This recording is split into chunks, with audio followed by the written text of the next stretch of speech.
Hello friends, welcome to my channel. Friends, आज हम types of matrix discuss करने जा रहे हैं। Friends, types of matrix discuss करने से पहले हम ये समझ लेते हैं कि भाई मैट्रिक्स बोलते किसको है। अगर मैं आपको बहुत ईजी लैंग्वेज में, सिंपल लैंग्वेज में एक्सप्लेन करूँ तो मैट्रिक्स जब हम एलिमेंट्स को रो और कॉलम के फॉर्मेट में अरेंज करते हैं तो उसको बोलते हैं मैट्रिक्स।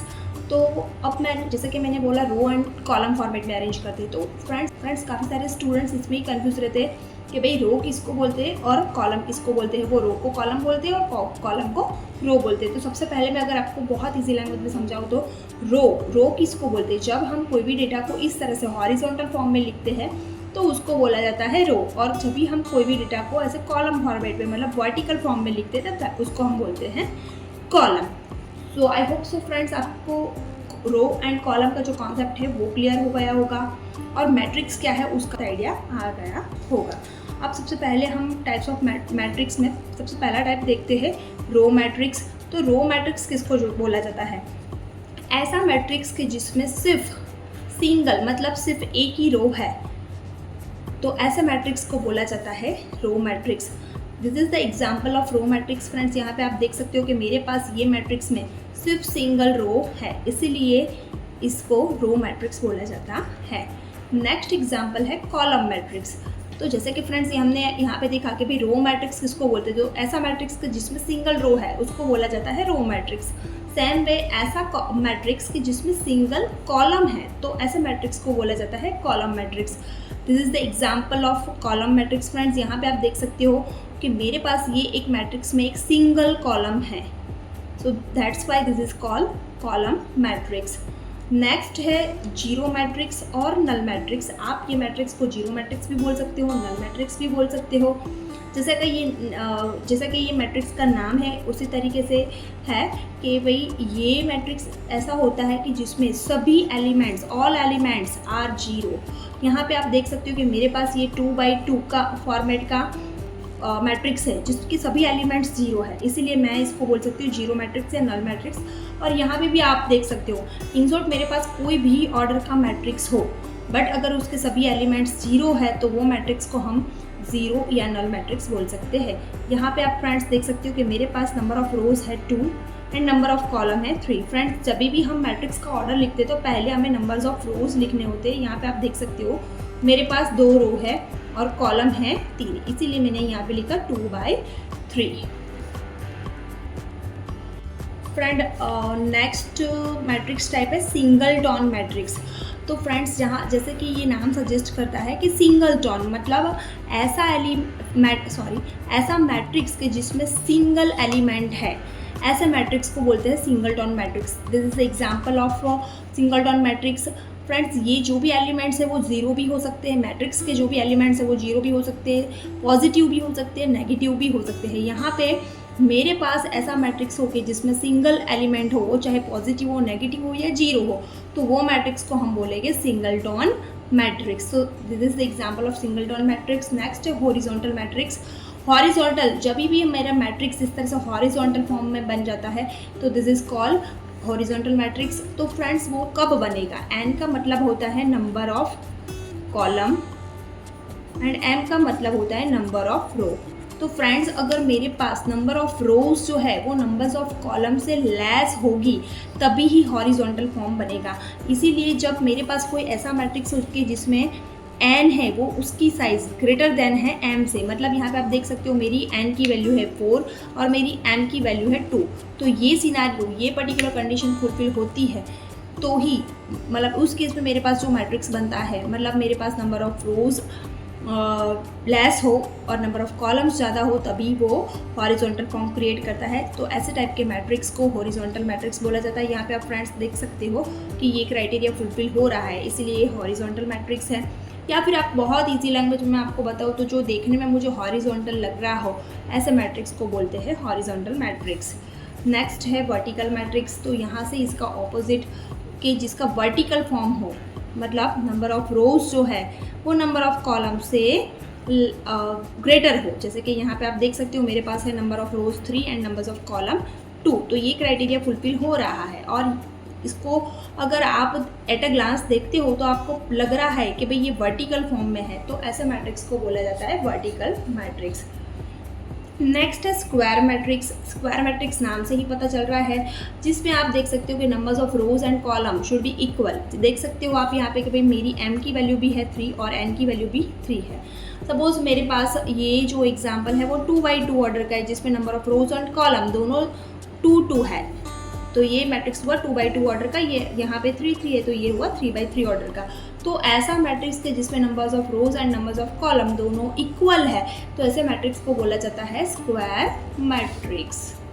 फ्रेंड्स नेक्स्ट है डायगोनल मैट्रिक्स। डायगोनल मैट्रिक्स ऐसे मैट्रिक्स को बोला जाता है कि जिसके सभी एलिमेंट्स 0 है, एक्सेप्ट मतलब अलावा किसके, डायगोनल एलिमेंट्स के अलावा। तो फ्रेंड्स यहाँ पे आप देख सकते हो कि ये जो 3 हैं वो मेरे डायगोनल एलिमेंट्स हैं। तो फ्रेंड्स डायगोनल मैट्रिक्स ऐसे मैट्रिक्स को बोलते हैं कि जिसके डायगोनल एलिमेंट के अलावा के बाकी सभी एलिमेंट 0 है। तो फ्रेंड्स यहाँ पे ये एग्जांपल में आप देख सकते हो कि मेरे डायगोनल एलिमेंट के अलावा के बाकी सभी एलिमेंट्स 0 है। तो that's why this is called diagonal matrix. Scalar matrix. Scalar matrix ऐसे मैट्रिक्स को बोला जाता है कि जिसके सभी डायगोनल एलिमेंट्स इक्वल है। अभी फ्रेंड्स हमने देखा था, हमने डायगोनल मैट्रिक्स में देखा था कि उसके सभी एलिमेंट्स जो भी थे वो डायगोनल एलिमेंट के अलावा के बाकी सभी एलिमेंट 0 थे, बट उसमें हमने देखा था कि डायगोनल एलिमेंट इक्वल नहीं थे। बट स्केलर मैट्रिक्स जो होता है वो ऐसा मैट्रिक्स होता है कि जिसके सभी डायगोनल एलिमेंट्स वो इक्वल होते हैं। फ्रेंड्स यहाँ पे आप देख सकते हो कि ये मेरे डायगोनल एलिमेंट है वो दोनों इक्वल है, 3 है। यहाँ पे आप देख सकते हो कि मेरे डायगोनल एलिमेंट जो है वो -7 है। फ्रेंड्स ये चाहे जो भी हो, लाइक पॉजिटिव हो, नेगेटिव हो, अंडर रूट में हो, कुछ भी मैट्रिक्स की एलिमेंट्स हो सकते हैं, बट वो अगर इक्वल है और बाकी के सभी एलिमेंट्स 0 है, तो ऐसे मैट्रिक्स को बोला जाता है स्केलर मैट्रिक्स। नेक्स्ट एग्जाम्पल है, नेक्स्ट टाइप है यूनिट मैट्रिक्स और आइडेंटिटी मैट्रिक्स। यहाँ पे आप फ्रेंड्स देख सकते हो कि ऑल मतलब सभी डायगोनल एलिमेंट जो है वो सब क्या होंगे, इक्वल होंगे, और उसकी वैल्यू क्या होनी चाहिए, 1। तो फ्रेंड यहाँ पे आप देख सकते हो मेरे पास एक 2x2 मैट्रिक्स का एग्जाम्पल है और एक 3x3 मैट्रिक्स का एग्जाम्पल है। यहाँ पे आप देख सकते हो कि ये दोनों मैट्रिक्स एग्जाम्पल्स में जो डायगोनल एलिमेंट्स है वो इक्वल है और वो 1 है, इसीलिए इसको हम बोलते हैं यूनिट मैट्रिक्स और आइडेंटिटी मैट्रिक्स। फ्रेंड नेक्स्ट है सिमेट्रिक मैट्रिक्स। सिमेट्रिक मैट्रिक्स में जो मेरी AIJ की वैल्यू है वो ऑलवेज, अगर हम ट्रांसपोज मतलब मेरी AIJ की जो वैल्यू है वो मेरे AJI की वैल्यू के इक्वल होना चाहिए। फ्रेंड्स I का मतलब होता है रो नंबर और J का मतलब होता है कॉलम नंबर। तो फ्रेंड यहाँ पे मेरे पास एक एग्जांपल दिया है जिसमें मुझे A मैट्रिक्स दिया है।